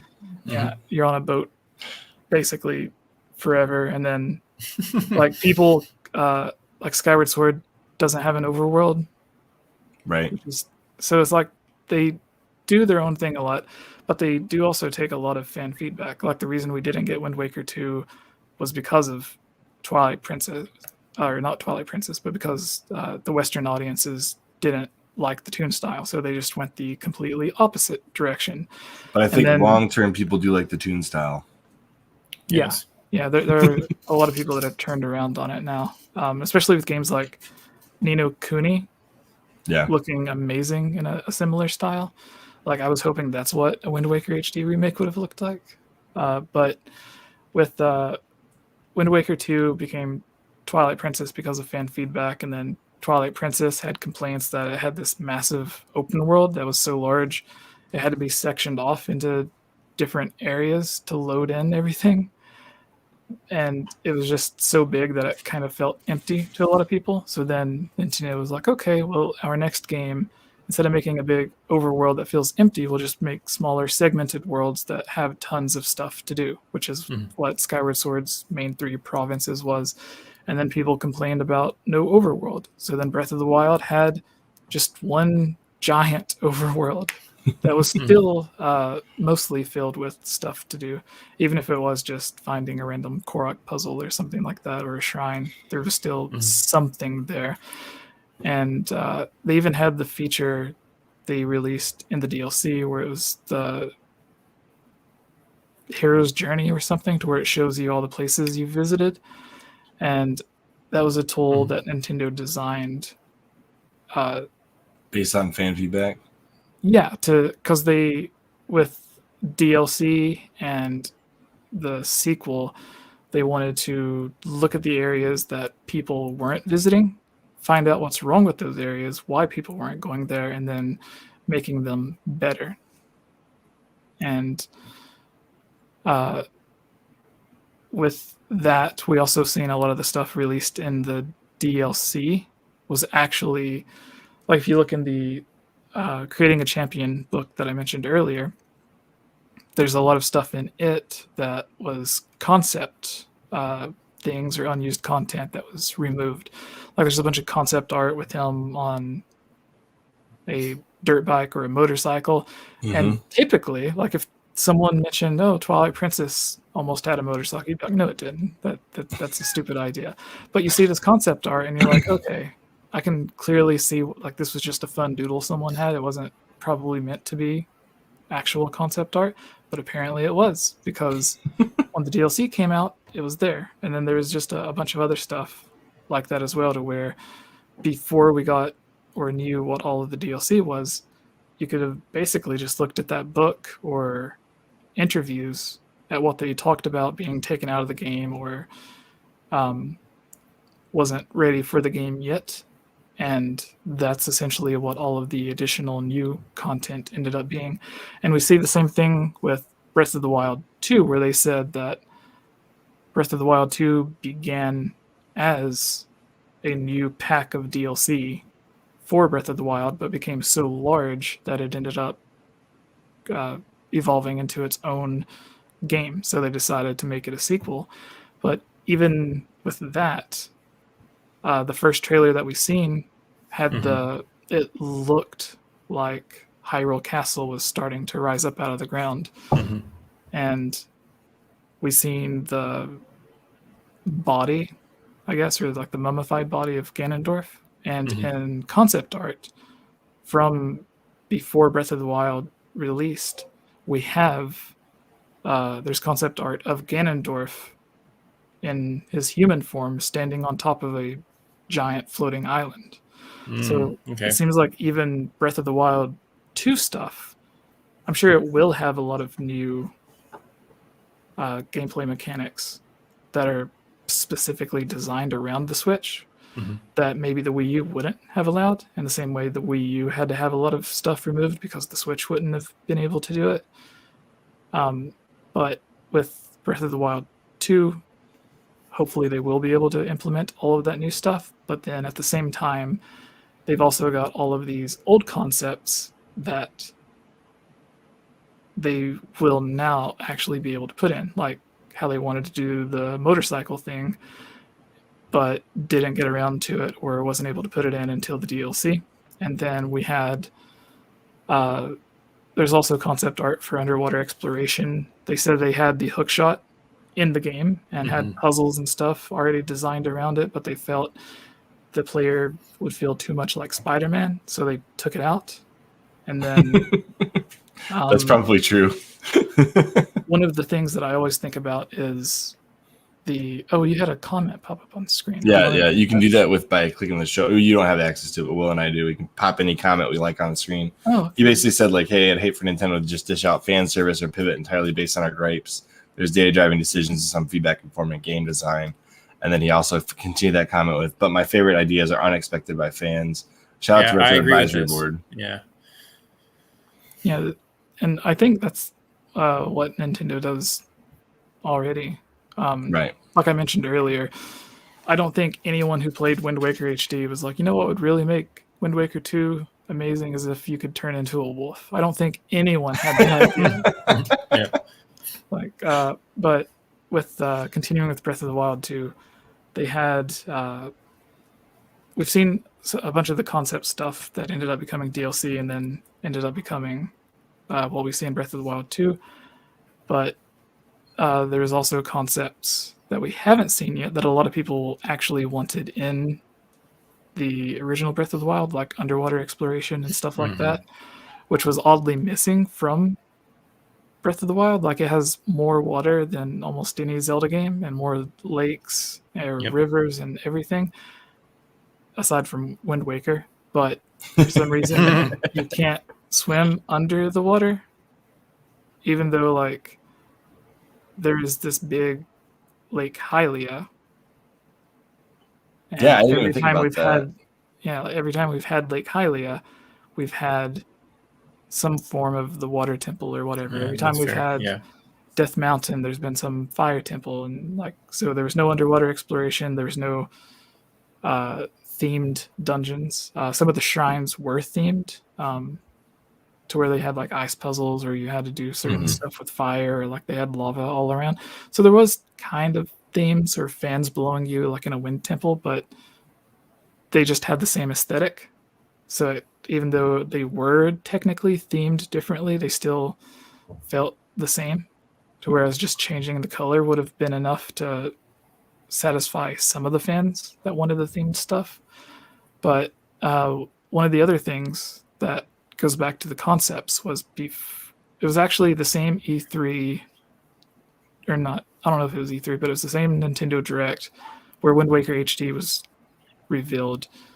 And I think Hyrule Warriors as well. They also revealed, or first officially confirmed that they had started work on Zelda Wii U, as it was known then. And the two things that they mentioned for it was that they wanted to break the tradition or the traditional formula for the Zelda series, which clearly they did. And the other thing was they didn't want you to think of it as a single player experience. But then when the game came out, it was completely a single player experience. So what I think happened with that was either the Wii U just couldn't handle it, and then Wolf Link ended up becoming sort of a what's the word I'm trying to think of? An accessory versus a side character. Yeah. So basically, a lot of people hate the idea of multiplayer in Zelda games because when they've done it, usually it feels really forced and you have to play with other people or you just can't really play it at all. Like Triforce Heroes and Four Swords. Yeah. And so that's what Nintendo traditionally does. But with Wolf Link, it seems like the idea they probably had was you have this, like, your friend can either pick up a controller beside you or on their Wii U at their house, and they can send a request and load into your game. If you accept it or whatever, then they can play alongside you, and you can go on an adventure together, you collect stuff together, fight enemies together, do all that fun stuff, which is essentially the exact same thing that Wolf Link does, because he is 100% completely optional. There's a lot of people, especially people that are getting into Breath of the Wild now, that don't even know you can summon Wolf Link because... Oh, I bought that. I bought the amiibo specifically for that. Nice. And so, yeah, there's just people that, like, he's so optional that people don't realize that he's actually part of the game. And there would honestly be no difference in whether or not the computer controls Wolf Link or a second player controls Wolf Link. And then whether or not that second player is either beside you or the second player is on their own console. Because it would, I think Hyrule Warriors did this on the Wii U, to where actually there's a lot of games that did it, where you could play multiplayer. One person would be playing on the screen and the other person playing on the TV. So like if you were playing as Link, then you could play on the TV, and then the person playing as Wolf Link could play on the gamepad or something. But even then, maybe it wasn't just Wolf Link. Maybe the champions, or just like a generic Hylian soldier, or someone like that could play. And then there's segments where Sidon is swimming you around as a companion character, or Yunobo, the son of the Goron champion, is following you up Death Mountain and helping you out. So maybe at one time when he said he didn't want you to think of it as a single player experience, maybe those were at one point meant to be a form of multiplayer. And maybe that would be something in Breath of the Wild too. Yes. Especially because cool. They also just a few months ago began upgrading their online servers and everything, which is why there's like the random update for the Mario Party game that was already out that added online support. And now there's more games coming out that support cloud streaming and stuff. Mhm. And I think because of that, we'll likely end up getting some form of multiplayer, especially with Zelda. And I think, Will, you mentioned Zelda falling down and getting lost or trapped or whatever. Mhm. And I think that was just a throwaway segment to where, like, that'll be in the game. But, like, I don't think Nintendo would have you, because especially Nintendo doesn't like spoilers. Mhm. So I don't think Nintendo would have you play through this entire game in Breath of the Wild to save Zelda just for what some people think that she's just going to disappear at the very beginning of Breath of the Wild 2. Mhm. And instead of it being a surprise in the game, they're just going to reveal that in like the first and second trailer. Like after getting your hopes up in the first trailer that she might be a companion character, Mhm. then the second trailer just immediately throwing that out the door. I don't think Nintendo would do that. Yeah, I really hope she's a companion. I think that'd be really cool. Yeah, Because the only other time you get Zelda as a playable character is the CDI games. Yeah, and I don't know if it counts, but there's like the Spirit or Ghost Zelda in Spirit Tracks. Oh yeah, okay. I don't know if that counts or not technically, Yeah. but I just I know we're coming up close to that 2 hour mark, so I wanted to kind of jump in with one more good question here. And before I ask mine, Will, do you have anything specific that you want to ask or bring up before I jump into one more question? No, he was saying like sorry for the rants, but like a lot of the rants actually answered a lot of the questions for me. So that was yeah, good. no, it answered a lot of good stuff that we had, without us even having to ask the question. So yeah, it was just a natural flow, so it's good. My last thing here, and this is more of a fun, creative type thing. We've already got like the Hyrule Warriors, we got Link's crossbow training, and we've got various other Tingle games throughout the years. What Zelda spinoff or idea that hasn't been implemented in Zelda yet would you like to see, or are you kind of done with spin-off Zelda games? I guess that could be an opposite answer. Like maybe you don't want another spin-off Zelda game. So this isn't something I've thought of before, but it just came to mind the way that you phrased it, which is something they haven't done before in terms of spin-offs. Because I was going to say that like the original Hyrule Warriors didn't sell too great, even if you count the Wii U 3DS and then the version that also released on Switch. The pre-orders alone for Age of Calamity sold more than the lifetime sales of all 3 versions of those. Oh, wow, okay. So I'm not surprised. Yeah. So if the original got a sequel or a version of a sequel, Age of Calamity, based off of the popularity of it, I think it's most likely they're already started on whatever the next Dynasty Warriors Zelda spin-off would be, whether it's just a continuation of Age of Calamity or another new idea. But with ideas that haven't been implemented yet, Sorry. What? You brought up the comment from earlier again. Sorry about that. The thing that I just thought of and am surprised with is that with crossbow training, as you mentioned, there was it sold more copies than the actual Wind Waker game did. Did it really? Yeah, like the spinoff that everyone makes fun of actually outsold like the game that came before what the spinoff was based on. And I didn't know that. So I always imagined that Nintendo would have, especially after they started really getting into all the motion control stuff, like on the Wii U, that they would have some sort of sequel spinoff to crossbow training being made. And the Wii U had in Nintendo Land, it had like a weird Zelda minigame that I thought was a clever idea, which was actually how my little brother learned how to play video games, because it was so simple and because he did like Zelda. It was easy for him to learn basic gameplay stuff with.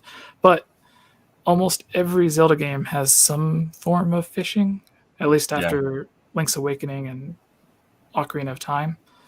And again, it was really weird. Breath of the Wild didn't really have fishing. You could still catch fish, but you weren't actually fishing. And then even Twilight Princess starts you off, like one of the first things you do is learn how to fish. And then Majora's Mask, which didn't have any fishing pond at all, now has 2 in its remake. So I am very surprised Nintendo just hasn't released a fully fledged fishing spin-off of a Zelda game. Hyrule Rapala Bass Pro. Yeah. So we were like, maybe it would come with variations of all of the different fishing ponds that we've had before, as well as entirely new ones. But you even have a story like Zelda lost her Triforce piece in the fish of a mouth, or mouth of a fish. Fish of a mouth. Fish of a mouth. Yeah, or something ridiculous. Maybe she lost a necklace or something. Who knows? But it's honestly believable Nintendo would use that as a story, because it's almost what they did with Princess Ruto being swallowed. Right. Exactly. How about you? Well, I didn't get to ask you this because you weren't on when I was talking to Tony. What's your spinoff? What spinoff? So I immediately thought of a joke when, of course, it just filled my head. But you remember the what are the collection of mini games that came with the Wii U?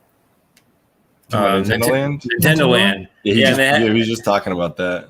Yeah. So the Nintendo Land spinoff with the multiplayer, just on rails Zelda game. I think that concept was really dumb and stupid, but it made me think that an actual maybe on rails is not really what I want, but something that's more linear than a typical Zelda game, co-op game would be kind of fun. I realize that they've had co-op games and it's just not great, but if you just kind of slim down the experience where really the co-op is the main selling feature, it's not necessarily this is not like a mainline game or anything like that. Link's Real Adventure, that's good. I think that would be kind of a cool I think that'd be fun. And I would enjoy playing it couch co-op with a buddy or with my wife or something. Yeah, even if they just had it as a mini game included with a Breath of the Wild or something like that. Yeah, well, it's I love the mainline games, but it's very isolating experience. I can't play that with someone. I can't play it with my wife. So when I'm playing that game, I basically have to put myself in the corner of the room. Whereas it would be cool to have a co-op experience that was actually more fun than the typical ones. And I'll just bring up the same concept I had when I talked to Tony. I still think a really cool thing would be a Hyrule sim where you're playing different generations of Hyrule. Yeah, that'd be cool. And you could even make it if you wanted to Civilization in Hyrule, where it's not quite Civilization, but you could see as you progress. Let's say you started a business, a farm in one part of the Zelda timeline, then you could kind of see where that farm goes throughout the timeline. If there's some kind of end game concept. Damn, I get flooded again. Yeah, that kind of thing. Yeah. Or it could be as simple as literally a day in the life of one of these NPCs in Hyrule, and you could play you could be the farm, or you could be somebody in Kakariko Village, or you could be a Goron, literally just living the day-to-day life of one of these side characters in the series. And you could have a house, a family, and I even said it might be fun to even be the parents of Link in a Hyrule simulator. And based on the way you raise Link, you find out whether he's actually the hero of time or if he fails. Or I think it would be really good. It was just a thought I had. I thought it'd be a really neat kind of not Zelda spinoff.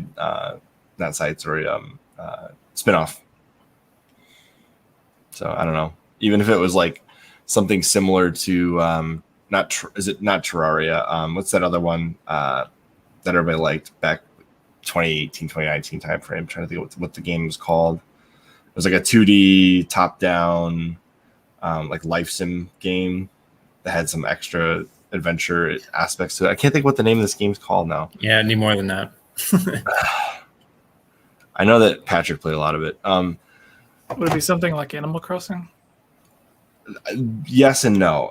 It's a more of it definitely embraces the pixel art style more than that. It's not Terraria though. Terraria is that more like a Minecraft side stroller. I'm thinking of Did it have farming in it? Yes. Kayla on our podcast plays it a lot. I can't think of the name. Cannot think of the name of it. I'm looking it up. We're gonna get there. Mm-hmm. Life Sim 2D over. I feel so weird. I can't think of that name. I can't believe I can't think of the name of it either. Because it's honestly one of the games that she mentions the most. I mean, there's Kinseed, but that's not the one I'm thinking of. Kinseed is that one that is being made by the people that made Fable. Yep. It's like Kinseed, though. It's similar to that in the style. What the heck is this game called? It's a high-selling game. It actually released on the Vita and the Switch. That's how I always remember to find it. My brain is not getting there. Now I'm like having a brain aneurysm. Don't do that, Chris. So while you're looking that up, if you guys, Harvest Moon, is that it? No, Harvest Moon is similar though. That's a lot like it. Stardew Valley. Stardew Valley, yes, that's the one. Oh my gosh, I couldn't think of it. Even if it's something like that, but more 3D Breath of the Wild style for a sim for Zelda, I think that would sell like crazy. If somebody said, "Okay, you can live the life of a character in Hyrule, and you don't have to do any of the stuff that Link does in the main quest," it could be like a side thing that people could play in between Zelda games. Like, okay, I just want to play in Hyrule without having to do any of Link's quests and just do whatever I want. Like, I imagine these people in these games are like just standing around doing nothing throughout the game, probably have some interesting lives that aren't being developed during the main story of Zelda. Mm-hmm. Like, imagine being any of the characters in Skyward Sword that aren't Link. I bet you they do some really interesting stuff. Yeah, the ones we do get a small glimpse inside their lives do seem kind of either bizarre and crazy or just interesting. Like the Callan, I think is how you pronounce his name, being haunted by the hand in the toilet, like that. Seems like there would be some shenanigans there. And then there's the guy, like the creepy guy in the bazaar, that if you visit his house after dark, he basically goes crazy, like the Happy Mask salesman when you don't have the mask or the money. And then there's the woman that her house is just completely filled with dust. Or in Breath of the Wild, there's the NPC that his wife left him because she loved cuckoos or something like that. I forget exactly what it was. Either he loved them and she left him, or she loved them and left something weird. And even Ocarina of Time, the farmer that looks like Mario, Malon, I think. No, Talon, Malon's father. Like, apparently, like, you just randomly find him as an adult sleeping at a random house in Kakariko Village. And then as a child, he's just passed out in front of the castle. So you're like, either this guy is partying a lot or he's got something going on. But I think that would be a really great idea to be able to see. And but Majora's Mask and Skyward Sword seem to be the ones that have gone into it the most so far. Oh, there's also the crazy flower lady in Breath of the Wild as well that just has the ability to summon Lionels. I don't know. Or the bug lady in Twilight Princess that has like a really weird, oddly sexual fascination with those insects. Will knows from real life experience studying bugs. No. Yeah, I was just like, I don't know. You always run across that one NPC that's like, that's sexual. You know what you're doing, Nintendo. Although I will say this, I've never felt as weird as when the main bad guy, before you find out who the main bad guy is in Skyward Sword. Yeah, it's just like, oh, the tongue animation is what always gets me in that game. I'm like, oh, I can feel that. I can feel that as he's doing that. Like, I'm sitting in my chair and I'm like, ooh, don't do that. Yeah, especially now that it's in glorious full HD and 60 frames, you just get a crystal clear version. Yeah, it's just honestly, unsettling. It's something that I wouldn't imagine Nintendo would actually put in to, especially a Zelda game. But I think Will mentioned earlier, there's a bunch of not safe for work is how I would describe them jokes in the game. Yes. Like, there's one on Wii U, there's like a really, really adult joke. I don't know how it got past Nintendo's policy or whatever, but it was essentially like a Goomba talking to another Goomba that was it was like a weird BDSM joke where like someone was chained up and liked it or something like that, and I was like, what in the world? And then Breath of the Wild has in one of the diaries or journals in Kakariko Village, there's like this woman talking about how she wishes Link would not her bow or something like that. Mm-hmm. And the way they phrase it is like it's very, very suggestive. And then they have the Gerudo that passes out from the heat in the desert, but instead of laying on the ground or the shrine, she's like perfectly in a position to where her butt's just sticking out. And it's like Nintendo's being a bit odd here. But yeah, Nintendo has definitely had some weird leave this in the game, take this out situations where it's like, why did you make this choice? You know, I don't understand, but like this had to be approved by a team of people. What's yeah, exactly. So I just wanted to say, do you have anything else that you would like to talk about before we conclude this first of hopefully many Zelda podcasts in the future? Yeah. So earlier when you left for a few seconds, Will began to ask what he was going to ask was what the next Zelda game I thought would be coming out, or if it would be coming out before Breath of the Wild 2. And I wanted to know from you guys, because we know all these, basically every single Zelda game essentially is rumored to be coming out. But which Zelda game do you personally believe? Not which one you want to come out, but which one do you believe will be next? And where do you think it falls in line with Breath of the Wild 2? You gonna go first, Chris? I think the next one that's coming is going to be, and I'm only saying this because I think it's kind of a cop-out, but I think what we're going to get is the Game Boy and Game Boy Advance added to the Switch's online service, because that $50 mark is going to be hard to convince people for just N64 games. And then we'll see Minish Cap make its way over, and that'll probably be the next one. I should have gone first, because that was exactly what I was going to say. It's like, we're not going to get an actual new or HD release or anything. It's just going to be some kind of port into the online service. And then after that, potentially we would see Wind Waker, because I think Wind Waker scales the best to every platform it's ever been ported to, just because it's got that cel-shaded graphic style. Yeah. It's very difficult to screw that one up. Yeah. And the I don't know, you may already know this, but so Nvidia partnered with Nintendo to make the Switch, and basically the CPU, like the insides of the hardware of the Switch is essentially what they already had in the Nvidia Shield. Yep. Which I think there's a version that's a tablet and a version that plugs into a TV. Yep. And in China, they have official releases for like Super Mario Galaxy and Twilight Princess that are in HD running on those systems. So it's like, I know they're clocked a little bit higher than the Switch is, but they're also running at a higher resolution than 1080p. Very, very small, higher clock resolution, not a higher clock. My brain's not working. It shut off a second. I ended the time share that.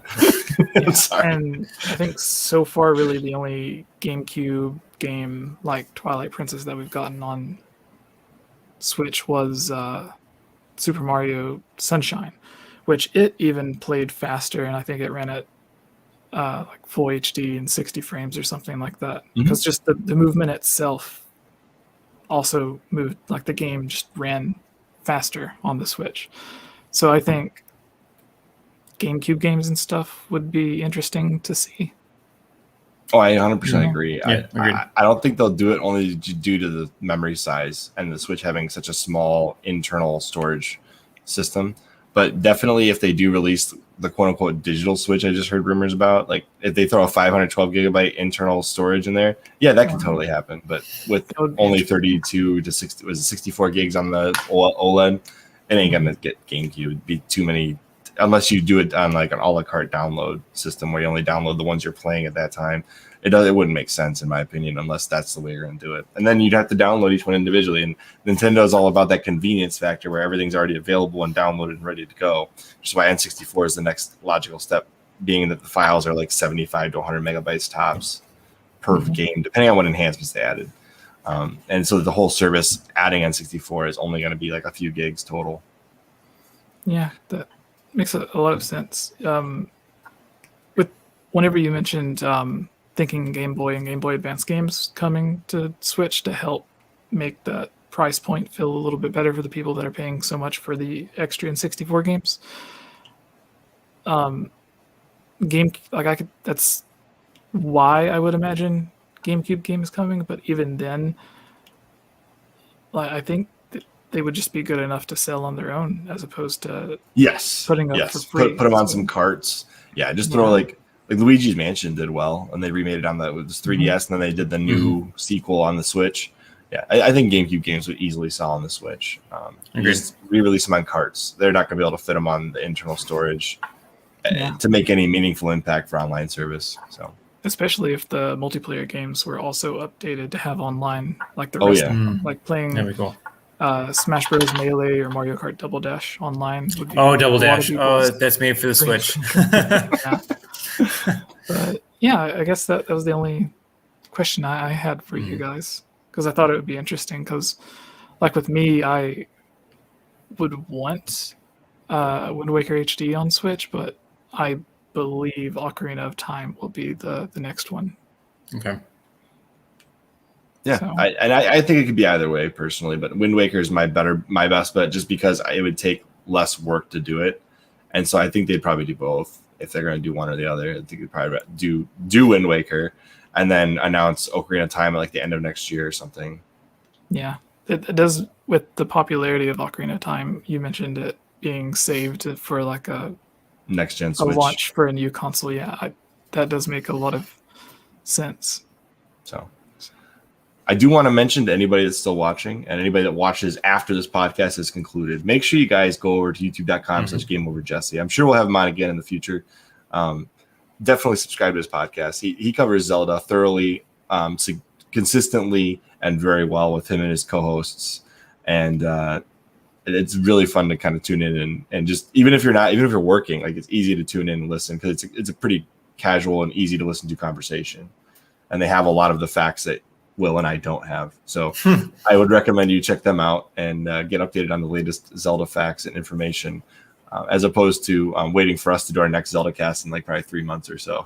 Because we do them infrequently. We like Zelda. We're pretty big fans of Zelda in general, but our audience is more focused on like Halo and other things like that. So for the most part, you're going to find the best Zelda news at GameOver Jesse on his channel, youtube.com/GameOverJesse. Make sure you guys subscribe and check him out. And Jesse, do you have any final words? Yeah, thank you so much for thinking to have me on, and thank you for all the kind words about the channel. And with your Zelda podcast, if you want to something a lot of people might think would be hard to do, but it's really not. But if you guys reached out to the voice actors from Breath of the Wild, they're always really friendly and like they get on, maybe not here lately, but usually they go on podcasts and stuff frequently. Like Rivali did, as random as it was, just like a Smash Bros stream with us, the Sean Chiplock, the voice actor for Rivali.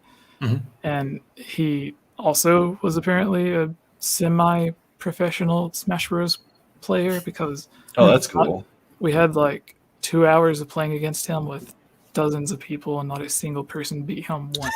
Wow, okay. So it was very, very embarrassing, but it was also really fun. And they give a lot of nothing they're not allowed to say, but they give on the stuff they are allowed to say a lot of the behind the scenes stuff that I think would be a fun conversation for you guys to have, but it would also help maybe get specific content that would just not be able to be found in other places.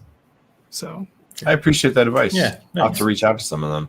And I definitely want next time we can find a time to do so. I'd like to have you and Tony and maybe some of your co-hosts too on at the same time. I felt bad for not having Tony on. I've seen you guys lately have been doing some videos about Metroid and stuff.